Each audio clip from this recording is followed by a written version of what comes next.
നമസ്കാരം. പിണറായി ചെളി തുടച്ചത് അതും വാർത്ത കണ്ടില്ലേ? ഇന്നിപ്പോ തലസ്ഥാനത്തെ സെൻട്രൽ സ്റ്റേഡിയത്തിൽ സ്വാതന്ത്ര്യ ദിനവുമായി ബന്ധപ്പെട്ട് നടന്ന പതിവ് പരേഡുകളാണ്. അത് ആരാണോ മുഖ്യമന്ത്രിയായിട്ടുള്ളത് അദ്ദേഹമാണ് അവിടെ ഫ്ലാഗ് ഹോസ്റ്റ് ചെയ്യാൻ പോകുന്നത്. ആ വിഷയവുമായി ബന്ധപ്പെട്ടാണ് ഇന്നിപ്പോ ചില മാധ്യമങ്ങളിൽ, പ്രത്യേകിച്ച് ഏഷ്യാനെറ്റ്, റിപ്പോർട്ടർ ചാനലുകളിലെല്ലാം ഇതൊരു വാർത്തയായി മാറിയിരിക്കുന്നത്. അതായത് സല്യൂട്ട് അടിച്ചപ്പോൾ ചെളി തെറിച്ചു, പിണറായി അത് തുടച്ചു. വാർത്ത കേരളത്തിലെ മാധ്യമ പ്രവർത്തനത്തിന്റെ നിലവാരവും പിണറായി എന്ന ബ്രാൻഡിന് കിട്ടുന്ന ന്യൂസ് വാല്യൂ ആണ്. ഈ വിഷയത്തിൽ അത് പറയണമെന്ന് തോന്നിയത് അത്തരം പ്രചരണങ്ങൾ അത്ര നിഷ്കളങ്കമായി കണ്ടു കളയരുത്. കാര്യം അത് സമൂഹത്തിന്റെ ഇടയിലേക്ക് ഇവർ ഒളിച്ചു കടത്തുന്ന ഒരു വിഷമാണ്. അത് എന്തുകൊണ്ട് അങ്ങനെ പറഞ്ഞു എന്ന് പറഞ്ഞാൽ, സാധാരണക്കാരായ മനുഷ്യർ കാണുമ്പോൾ പിണറായിയുടെ പുറത്ത് ചെളി തെറിച്ചു, തുടച്ചു. അപ്പോൾ നമുക്ക് സാധാരണഗതിയിൽ ചെളി പറ്റിയ എന്താ ഇയാൾക്ക് കുഴപ്പം എന്നുള്ളൊരു ആംഗിൾ അതിന്റെ ഇടയിൽ നിർമ്മിക്കണമെന്ന് ആ ക്യാപ്ഷൻ കൊടുത്തവനും ആ വാർത്ത നിർമ്മിച്ചവനും ഉദ്ദേശിക്കുന്നുണ്ട്. സംഘപരിവാറിന്റെ കേന്ദ്രങ്ങളിൽ ഇത് ഒരു പ്രചരണ ആയുധമാണ്. ഇവർ എങ്ങനെയാണ് ചില മനുഷ്യർക്കെതിരെ വ്യാജമായിട്ടുള്ള ചില പ്രചരണങ്ങൾക്ക് അവസരമുണ്ടാക്കുന്നു എന്നതാണ് ഈ ഒരൊറ്റ വാർത്തയുടെ ലക്ഷ്യം വെക്കുന്നത്. നമ്മളത് പുറമേ നോക്കുമ്പോൾ ഒരു വാർത്ത മാത്രമാണ്, പക്ഷെ ആ വാർത്തയ്ക്കകത്ത് ഒരു വിഷമുണ്ട്. പിണറായി എന്ന വ്യക്തിക്കെതിരെ ഈ സമൂഹത്തിന്റെ ഇടയിലേക്ക് ചില കുപ്രചരണങ്ങൾക്ക് ഈ വാർത്ത ആയുധമാണ്. നമ്മൾ അത് അറിയുന്നില്ല. പിണറായിയുടെ പുറത്ത് ചെളി നിറച്ചു, തുടച്ചു. ഈ വാർത്ത സൃഷ്ടിച്ചവനാണെങ്കിൽ എന്ത് ചെയ്യും? അവിടെ കോരിച്ചൊരിയുന്ന മഴയത്താണ് ഇത്തവണ, അല്ലെങ്കിൽ ഇന്ന് രാവിലെ സെൻട്രൽ സ്റ്റേഡിയത്തിൽ സ്വാതന്ത്ര്യദിന പരേഡ് ഉൾപ്പെടെയുള്ള, അല്ലെങ്കിൽ സ്വാതന്ത്ര്യദിന ഈ പതാക ഹോസ്റ്റ് ചെയ്യുന്ന പരിപാടി ഉൾപ്പെടെ നടന്നത്. ആ സന്ദർഭത്തിൽ കോരിച്ചൊരിയുന്ന മഴയാകുമ്പോൾ ആ മഴയത്ത് തന്നെയാണ് ഒരു തരത്തിലും ഒരു പരിപാടിയും മാറ്റിവെക്കാതെ അത് അതേപടിയിൽ നടത്തുകയാണ്. മുഖ്യമന്ത്രി സല്യൂട്ട് സ്വീകരിച്ചത് ഈ മഴയത്ത് പോയി ഈ പോലീസുകാരടുത്ത് ചെന്നിട്ടാണ് ഇതിന്റെ സല്യൂട്ട് സ്വീകരിച്ചത്. അതിനുശേഷം അദ്ദേഹം ഈ മെഡൽ ദാന ചടങ്ങുകളുണ്ട്. ഓരോ ഡിപ്പാർട്ട്മെന്റിലെയും മികച്ച സേവനം നടത്തിയ ഉദ്യോഗസ്ഥർക്ക് മെഡൽ കൊടുക്കുന്ന പരിപാടി. ആ സന്ദർഭത്തിൽ വന്നപ്പോഴാണ് ഒരു MVD ഉദ്യോഗസ്ഥൻ സല്യൂട്ട്, സ്വാഭാവികമായിട്ട് എല്ലായിടത്തും വെള്ളം വീണ് കിടക്കുന്ന ഇതാണ്. അപ്പോ അദ്ദേഹം സല്യൂട്ടിന് വേണ്ടി കാലുയർത്തി ചവിട്ടിയപ്പോ ഒരു ഡ്രോപ്പ് മുഖ്യമന്ത്രിയുടെ കൈയുടെ ഈ വശത്ത് തെറിക്കുകയാണ്. ആ തെറിച്ച സന്ദർഭത്തിൽ ഒരു ടവൽ വാങ്ങി അത് തുടച്ചു കളഞ്ഞു. ഈ വാർത്ത കൊടുത്തവനാണെങ്കിൽ എന്ത് ചെയ്യും? അവിടെ കൊള്ളുമ്പോ നാക്കുകൊണ്ട് അങ്ങ് നക്കിക്കളയും. അല്ല, അറിയാൻ വയ്യാഞ്ഞിട്ട് ചോദിക്കുകയാണ്. മുഖ്യമന്ത്രി ചെളി തെറിച്ചു, തുടച്ചു. പിണറായിയുടെ സ്ഥാനത്ത് അവിടെ മറ്റേതെങ്കിലും ഒരു വ്യക്തിയാണ് നിന്നിരുന്നെങ്കിൽ അത് വാർത്തയല്ല, അത് ആരും കാണാനും പോകുന്നില്ല. നിങ്ങൾ കണ്ടിട്ടില്ലേ ഈ അടുത്ത കാലത്ത് പിണറായി തുമ്മിയാൽ വാർത്തയാണ്, പിണറായി മൈക്ക് ഓപ്പറേറ്ററെ നോക്കിയ വാർത്തയാണ്, പിണറായി മൈക്ക് തൊട്ടാൽ വാർത്തയാണ്, പിണറായിയുടെ മൈക്കിൽ എന്തെങ്കിലും ചെറിയ തകരാറ് വന്നാൽ അത് വാർത്തയാണ്. അതെന്താണ് ഒരു ആൾക്കെതിരെ മാത്രം ഇങ്ങനെയുള്ള കാര്യങ്ങളിൽ നിരന്തരം വാർത്ത വരുന്നത്? നിഷ്കളങ്കമാണെന്ന് നിങ്ങൾ കരുതുന്നുണ്ടോ? ഒരിക്കലും നിഷ്കളങ്കമല്ല. സാധാരണക്കാരായിട്ടുള്ള ന്യൂസിന്റെ ഉള്ളറകൾ അറിയാത്ത, വരികൾക്കിടയിലെ വിഷയങ്ങളെക്കുറിച്ച് തിരിച്ചറിയാൻ പറ്റാത്ത മനുഷ്യരുടെ ഉള്ളിലേക്ക് ഒരു വ്യക്തിയെക്കുറിച്ച് ഇല്ലാത്ത തോന്നലുകൾ ഉണ്ടാക്കുക എന്നുള്ളതാണ് ഈ വാർത്തകൾ, അല്ലെങ്കിൽ ഈ വരികൾ, ഈ വാക്കുകൾ കൊണ്ട് ഉദ്ദേശിക്കുന്നത്. നാളത്തെ പത്രങ്ങളിലൂടെ നിങ്ങൾ ശ്രദ്ധിച്ചു നോക്കൂ. ഇത് വലിയൊരു വാർത്തയായിട്ട്, ഏതെങ്കിലും ഒരു കോളം വാർത്തയായിട്ട് കാണും. എന്തുകൊണ്ടാണ്? വായിക്കുന്നവർക്ക് പെട്ടെന്ന് ഫീൽ ചെയ്യാം. കാര്യം ഇവർ ഇന്നലകളിൽ മൈക്കിന്റെ കാര്യം പറഞ്ഞു വെച്ചിട്ടുണ്ട്, അല്ലെങ്കിൽ ഇവർ മൈക്ക് ഓപ്പറേറ്റർ അടുത്തുള്ള പെരുമാറ്റത്തെക്കുറിച്ച് അവർ കുറെ കഥകൾ മെനഞ്ഞിട്ടുണ്ട്, അവതാരകരടുത്തുള്ള ചില കഥകൾ മെനഞ്ഞിട്ടുണ്ട്. ചെയ്ത കാര്യങ്ങളെല്ലാം അദ്ദേഹം ഒരു വ്യക്തി എന്നുള്ള നിലയ്ക്ക് തനിക്ക് താല്പര്യമുള്ള കാര്യങ്ങൾ തന്നെയാണ് ചെയ്തിരിക്കുന്നത്.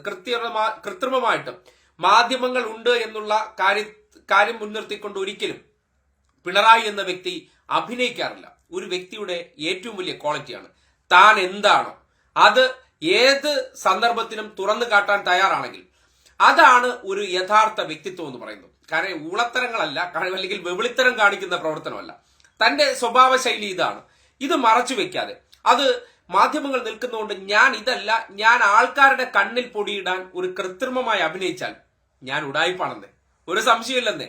അതായത് എന്റെ ആവശ്യം ഈ നിൽക്കുന്ന ആൾക്കാരെ ഒന്ന് ഇംപ്രസ് ചെയ്യിക്കുകയാണ്. അതിന് ഞാൻ നല്ല രീതിയിൽ അഭിനയിക്കണം.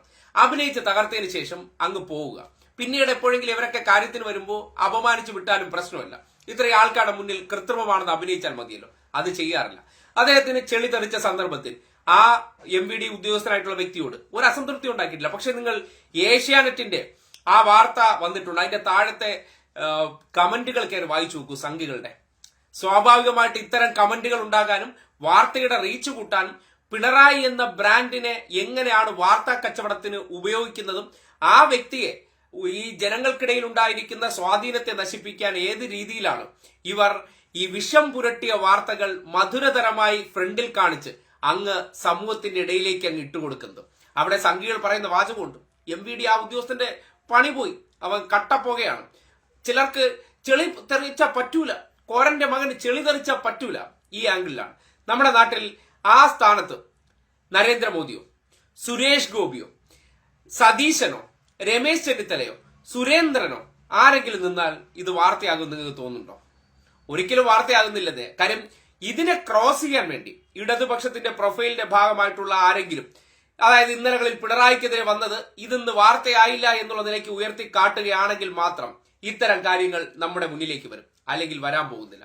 പക്ഷേ നമ്മൾ മനസ്സിലാക്കേണ്ട ഒരു കാര്യമുണ്ട്, വ്യക്തികൾക്കെതിരെ ഈ മാധ്യമങ്ങൾ നടത്തിക്കൊണ്ടിരിക്കുന്ന സംഘടിതമായിട്ടുള്ള ഗൂഢാലോചന എന്താണ്, അവർ എങ്ങനെയാണ് വ്യക്തികൾക്ക് ഇമേജ് ഉണ്ടായിരിക്കുന്നതിനെ പതിയെ പതിയെ നഷ്ടപ്പെടുത്താൻ വേണ്ടി ആൾക്കാരുടെ ഇടയിലേക്ക് ഒരു പൊതുബോധ നിർമ്മിതിക്ക് വേണ്ടി ചില കാര്യങ്ങൾ ചെയ്തു വെക്കുന്നത് എങ്ങനെയാണെന്ന് നിങ്ങൾ ഇതിലൂടെ മനസ്സിലാക്കണം. ഇതിന്റെ അവരുടെ ഉദ്ദേശം സബലീകരിക്കുന്നത് എങ്ങനെയെന്ന് പറഞ്ഞാൽ, അവർ നിഷ്കളങ്കമായി കൊടുത്തൊരു വാർത്ത പോലെ കൊടുക്കുകയും ഇതിന്റെ കമന്റുകൾ നിങ്ങൾ ശ്രദ്ധിക്കണം. ഈ കമന്റാണ് ഇവരുടെ ലക്ഷ്യം. ഇങ്ങനെ കമന്റ് വരാൻ വേണ്ടി, അതായത് നമ്മുടെ നാട്ടിൽ രണ്ട് വിഭാഗം ആൾക്കാരുണ്ട്. പിണറായിയെ അനുകൂലിക്കുന്നവരുമുണ്ട്, പിണറായി വിരുദ്ധരുണ്ട്. പിണറായി വിരുദ്ധരെ സൃഷ്ടിച്ചെടുത്തതിൽ മാധ്യമങ്ങൾക്ക് കുറേയേറെ പങ്കുണ്ട്. എടോ ഗോപാലകൃഷ്ണ എന്നുള്ള പരാമർശമൊക്കെ മാധ്യമങ്ങളെ അദ്ദേഹം വണങ്ങുന്നില്ല, ബഹുമാനിക്കുന്നില്ല എന്ന പ്രശ്നം കൊണ്ട് മാധ്യമങ്ങൾക്ക് യഥേഷ്ടം അദ്ദേഹത്തിനോട് വല്ലാത്ത തോതിലുള്ള കലിപ്പുണ്ട്. ആ കലിപ്പ് പല വാർത്തകളുടെ രൂപത്തിൽ പുറത്തേക്ക് വരുന്നു, അത്രയേ ഉള്ളൂ. ആ ഒരു രീതിയാണ് ഇതിനും അവലംബിച്ചിരിക്കുന്നത്. ആ പിണറായി വിരുദ്ധരും പിണറായി അനുകൂലികൾ, സാധാരണ പിണറായി അനുകൂലികൾ ഇത് വലിയ നെഗറ്റീവ് വാർത്തയല്ലല്ലോ എന്ന് കരുതും. പക്ഷേ അതിന്റെ താഴെ ഈ പിണറായി വിരുദ്ധരുടെ കമന്റുകളൊന്ന് ശ്രദ്ധിക്കുക. നേരത്തെ പിണറായിയെ കുറിച്ച് ഇവർ പറഞ്ഞു വെച്ച പല കഥകളെയും വീണ്ടും ഓർമ്മപ്പെടുത്താൻ ഈ ഒരു സാധനം ഉപയോഗപ്പെടുത്തും. ഒന്ന് ആലോചിച്ച് നോക്കി. പണ്ടത്തെ ഏതെങ്കിലും ഉദാഹരണങ്ങൾ വീണ്ടും വീണ്ടും ആൾക്കാരുടെ ഓർമ്മയിലേക്ക് പൊടി തട്ടി എടുത്തുകൊണ്ടുവരാൻ, ഇവർ നിർമ്മിച്ചെടുത്ത കഥകൾ പൊടി തട്ടി എടുത്തുകൊണ്ടുവരാൻ വേണ്ടിയാണ് ഇത്തരം സാധനങ്ങൾ ഉപയോഗപ്പെടുത്തുന്നത്. അതാണ് ഇവരുടെ കുടിലതന്ത്രം. ഈ കുടിലതന്ത്രത്തിനെയാണ് നമ്മൾ പ്രതിരോധിക്കേണ്ടത്. ഇത് കേരളത്തിലെ ഇടതുപക്ഷ നേതാക്കന്മാർക്ക് മാത്രം നേരിടേണ്ടി വരുന്ന ഏറ്റവും വലിയ ഒരു മാധ്യമ വിഷവൽക്കരണം എന്ന് പറയുകയാണ്. കാരണം ഈ വിഷവിത്തുക്കൾ പാകിക്കൊണ്ട് ഇത് മുളയ്ക്കുമെന്നേ, ചിലയിടങ്ങളിൽ ഇത് മുളയ്ക്കും. ഈ വിഷവിത്തുക്കളിലൂടെ ഇവർക്ക് പിണറായിക്കെതിരെ സൃഷ്ടിച്ചെടുക്കാൻ ഉദ്ദേശിക്കുന്ന പല കാര്യങ്ങളും സൃഷ്ടിച്ചെടുക്കുക എന്ന, അല്ലെങ്കിൽ സൃഷ്ടിച്ചെടുക്കാൻ ഇതിന് വളവും വെള്ളവും ഒഴിക്കാൻ ഇപ്പുറത്തെ സൈഡിൽ ആള് നിൽപ്പുണ്ട്.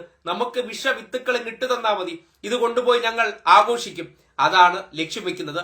അതാ തന്നെയാണ് നടപ്പിലായിക്കൊണ്ടിരിക്കുന്നത്. എന്തായാലും മാധ്യമ പ്രവർത്തനത്തിന്റെ ഒരു നിലവാരമേ, ഒരു വ്യക്തിയുടെ ദേഹത്ത് ചെളി തെറിച്ചാൽ ആ സന്ദർഭത്തിൽ ഏത് വ്യക്തിയായിരുന്നാലും എന്തായിരിക്കും ചെയ്യുന്നത്? അത് തുടച്ചു കളയാൻ പറ്റുന്നുള്ള കാര്യം. ചെളി പുറത്ത് പുരണ്ടു കഴിഞ്ഞാൽ അത് ആർക്കായിരുന്നാലും പെട്ടെന്ന് നമ്മൾ ഈ റോഡെ നടന്നു പോകുമ്പോൾ ഒന്ന് ആലോചിച്ച് നോക്കിയേ. ഏതെങ്കിലും ഒരു വാഹനം നിങ്ങളുടെ പുറത്ത് വെള്ളം തെറിപ്പിച്ചു, അത് നിങ്ങളുടെ പുറത്ത് പറ്റുമ്പോൾ സന്തോഷിച്ച് നടന്നു പോകും. അത് നമ്മൾ ദേഹത്ത് പറ്റുമ്പോൾ സ്വാഭാവികമായിട്ട് നമുക്ക് പെട്ടെന്നുണ്ടാകുന്ന ഒരു അസംതൃപ്തിയുണ്ട്.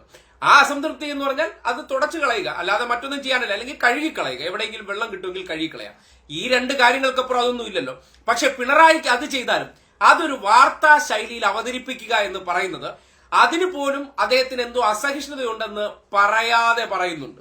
അത് നേരിട്ട് വാക്കുകളിലില്ല, പക്ഷെ അദ്ദേഹത്തിന്റെ പുറത്ത് ചെളി പുരണ്ടും. എവിടെ പോയാലും അദ്ദേഹത്തിന് ഇങ്ങനെയുള്ള ചില ബുദ്ധിമുട്ടുകൾ ഉണ്ട് എന്ന് വരുത്തി തീർക്കണം, അല്ലെങ്കിൽ ഇങ്ങനെയുള്ള കാര്യങ്ങൾ ചില പ്രശ്നങ്ങൾ ഉണ്ട് എന്ന് ബോധ്യപ്പെടുത്തണം. ആ ബോധ്യപ്പെടുത്താൻ വേണ്ടിയാണ്, അല്ലെങ്കിൽ അങ്ങനെ വരുത്തി തീർക്കാൻ വേണ്ടിയാണ് ഇത്തരം വാർത്തകളെ ഈ ബൂസ്റ്റർ ഡോസ് ആയിട്ട് ഇവർ ഉപയോഗിച്ചുകൊണ്ടിരിക്കുന്നത്. അല്ലാതെ ഒരു വാർത്താ പ്രാധാന്യമില്ലാത്ത ഒരു കാര്യത്തെ സംബന്ധിച്ച് ഇങ്ങനെ ഒരു സംഭവം പുറത്തേക്ക് വരുമ്പോൾ കൃത്യമായ പ്ലാൻഡ് ആണ്. കൃത്യമായിട്ട് സംഘപരിവാർ വലതുപക്ഷ മാധ്യമങ്ങൾക്കകത്തുള്ള ഈ കോൺഗ്രസ് അല്ലെങ്കിൽ സംഘപരിവാറുകാരായിട്ടുള്ള മാധ്യമ പ്രവർത്തകരുടെ കണ്ണ് എങ്ങനെയാണ് ഇത്തരം വാർത്തകൾ സൃഷ്ടിക്കുന്നതിൽ പ്രവർത്തിക്കുന്നതെന്ന് നമ്മൾ കൃത്യമായി മനസ്സിലാക്കേണ്ടിയിരിക്കുന്നു. ഇത്തരം വാർത്തകൾ സൃഷ്ടിച്ചെടുത്തുകൊണ്ട് ഒരാൾക്കെതിരെ ഈ സമൂഹത്തിന്റെ മുന്നിലേക്ക് ഇല്ലാത്ത പല തരത്തിലുള്ള തോന്നലുകൾ, കഥകൾ മെനയാനുള്ള ഈ എലമെന്റ്സ് ഇട്ട് കൊടുക്കുക എന്ന് പറയുക. ഈ എലമെന്റ്സ് വെച്ചിട്ടാണ് ഇവർ പല കാര്യങ്ങളെയും കൃത്രിമമായിട്ട് അല്ലെങ്കിൽ ഭാവനാസമ്പന്നമായ കഥകൾ പ്രചരിപ്പിക്കുകയും സോഷ്യൽ മീഡിയയിൽ ഇത് ഉയർത്തിക്കാട്ടിക്കൊണ്ട് അസഹിഷ്ണുത കാണിച്ചു എന്ന് വേണമെങ്കിലും പറഞ്ഞാൽ ഇത് മാധ്യമ വാർത്തകളാണ്, ഏഷ്യാനെറ്റിന്റെ ഇതിലേക്ക് ലോക കാണിച്ചു കൊടുത്താൽ മതിയല്ലോ. ഇതാണ് യാഥാർത്ഥ്യം എന്ന് പറയുന്നത്. അത്തരം ഈ വില കുറഞ്ഞ അല്ലെങ്കിൽ നിലവാരമില്ലാത്ത ചില സംഘടിതമായിട്ടുള്ള ചില ഗൂഢാലോചനയുടെ ഭാഗമായിട്ടുള്ള ഇത്തരം ചില വാർത്താ സൃഷ്ടികൾ അത് കേവലം നിഷ്പക്ഷ അല്ലെങ്കിൽ നിഷ്കളങ്കമായി സംഭവിക്കുന്നതല്ല, അത് പ്ലാൻഡ് ആണ്. അത് പ്രത്യേക താല്പര്യത്തിന്റെ അടിസ്ഥാനത്തിൽ പ്രത്യേക രീതിയിൽ ചിലരെയൊക്കെ ട്രെയിൻ ചെയ്ത് ഇതിനകത്ത് നിർത്തിയിരിക്കുന്നത് ഇത്തരം വ്യക്തികൾക്കെതിരെ മാത്രം, അതായത് അവരുടെ ഈ ഇടതുപക്ഷം എന്നുള്ള ഒരു സംവിധാനത്തിൽ അവരുടെ ഏറ്റവും വലിയ ടാർഗറ്റ് ആയിട്ടുള്ള വ്യക്തി എന്ന് പറഞ്ഞാൽ മുഖ്യമന്ത്രി പിണറായി വിജയനാണ്. ആ പിണറായി വിജയനെ ടാർഗറ്റ് ചെയ്ത് അദ്ദേഹത്തിനെതിരെ ഉണ്ടായിരിക്കുന്ന ജന പിന്തുണയെ നശിപ്പിക്കുക എന്നുള്ളതാണ് ഇവർ ഉദ്ദേശിക്കുന്നത്. അപ്പൊ അതിനുവേണ്ടി എന്തൊക്കെ തരത്തിൽ അദ്ദേഹത്തിന്റെ മൂവ്മെന്റ്സ് വെച്ചിട്ട് വാർത്തകളാക്കാൻ പറ്റുമെന്ന് ഇവർ പരിശ്രമിച്ചുകൊണ്ടാണ് ഇരിക്കുന്നത്. എവിടെയെങ്കിലും പാത്തും പതുങ്ങി നിന്നിട്ട് മയക്കും കൊണ്ട് ചാടി വീഴുക. കാര്യം മാധ്യമ സ്വാതന്ത്ര്യം വ്യക്തിയുടെ സഞ്ചരിക്കാനുള്ള സ്വാതന്ത്ര്യത്തിന് മേലുള്ള കൈകടത്തലുകളായി മാറുകയാണ്. അദ്ദേഹം തുമ്മിയാൽ വാർത്തയാണ്, അദ്ദേഹം ചീറ്റിയാൽ വാർത്തയാണ്, മുഖം തുടച്ചാൽ വാർത്തയാണ്. അതായത് ക്യാമറകൾ ഇങ്ങനെ ചറപറ മിന്നിക്കൊണ്ടിരിക്കും. അദ്ദേഹത്തിന്റെ ഒരു രീതികളെല്ലാം ഒപ്പിയെടുത്തിട്ട് അതിനെ സംബന്ധിച്ച് ഒരു നെഗറ്റീവ് സൃഷ്ടിക്കാൻ പറ്റുമോ എന്നറിയാം. എന്തായാലും ഇത്തരം നെറികെട്ട ഒരു വാർത്തകൾ അത് പുറത്തേക്ക് വരുമ്പോൾ സമൂഹം ആ കാര്യത്തെ നിഷ്കളങ്കമായിട്ടല്ല, അതിനെ വിമർശിക്കേണ്ടതുണ്ട്. ഇതല്ല മാധ്യമ പ്രവർത്തനം. ഒരിടത്ത് പോയി ഇത്തരം ബുദ്ധിമുട്ടുകൾ അല്ലെങ്കിൽ ഒരാൾക്ക് അപ്രതീക്ഷിതമായിട്ടുണ്ടാകുന്ന ചില ഇത്തരം ബുദ്ധിമുട്ടുകളെ പോലും അത് ഷൂട്ട് ചെയ്തിട്ട് വാർത്തയാക്കിയിട്ട് വാർത്താ കച്ചവടം നടത്തുന്ന പരിപാടി എന്ന് പറഞ്ഞാൽ ഒരു തരം ഊളത്തരമെന്നല്ലാതെ അതിന് മറ്റു വാക്കുകളൊന്നും അതിൽ ഉപയോഗിക്കാനില്ല. എന്തായാലും ആ പ്രവർത്തനം അത് പ്രോത്സാഹിക്കപ്പെടേണ്ട കാര്യമല്ല. അതിൽ വലിയ തരത്തിലുള്ള വിഷവിത്തുക്കൾ ഉണ്ട് എന്ന് തിരിച്ചറിയണം. അത്തരം വാർത്തകളെ സമൂഹത്തിന്റെ മുന്നിൽ തുറന്നു കാട്ടിക്കൊടുക്കേണ്ടതുണ്ട്.